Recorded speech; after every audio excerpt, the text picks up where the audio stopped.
Bonjour à toutes et à tous, et merci de votre fidélité.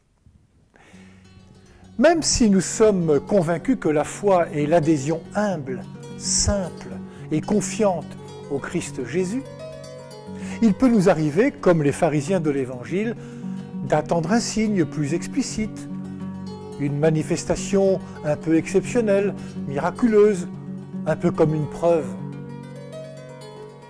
Mais lorsque nous regardons bien dans les évangiles, nous constatons que Jésus ne cherche pas à faire de la publicité sur son compte lorsqu'il accomplit des miracles, des guérisons, des exorcismes. Les évangiles parlent d'ailleurs de signes et de témoignages plutôt que de miracles. À la demande des pharisiens qui veulent obtenir un signe venant du ciel, Jésus est agacé, il soupire. On ne commande pas un signe sur mesure. Jésus n'est pas un faiseur de miracles. Très souvent d'ailleurs, Jésus demande à la personne guérie ou sauvée de rester dans la discrétion. En effet, le signe n'est pas fait pour lui-même.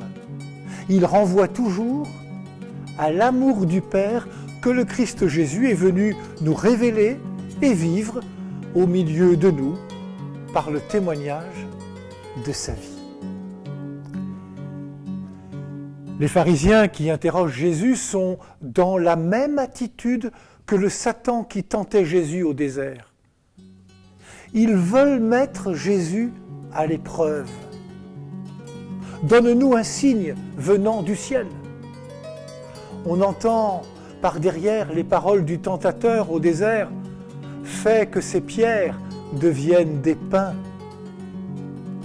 Jette-toi du haut du temple. Montre qui tu es, fais des miracles, utilise ta puissance divine, force les gens à croire en toi. » Mais le signe, ils l'ont devant eux. C'est Jésus lui-même qui, par sa parole et par ses actes, dit l'amour et la miséricorde du Père pour les multitudes. Jésus n'est pas un faiseur de miracles, il est une personne à rencontrer, une personne à suivre. Et c'est pourquoi souvent il dit « viens », puis « va ». C'est au cours de notre marche avec lui que progressivement nous découvrirons qui il est vraiment.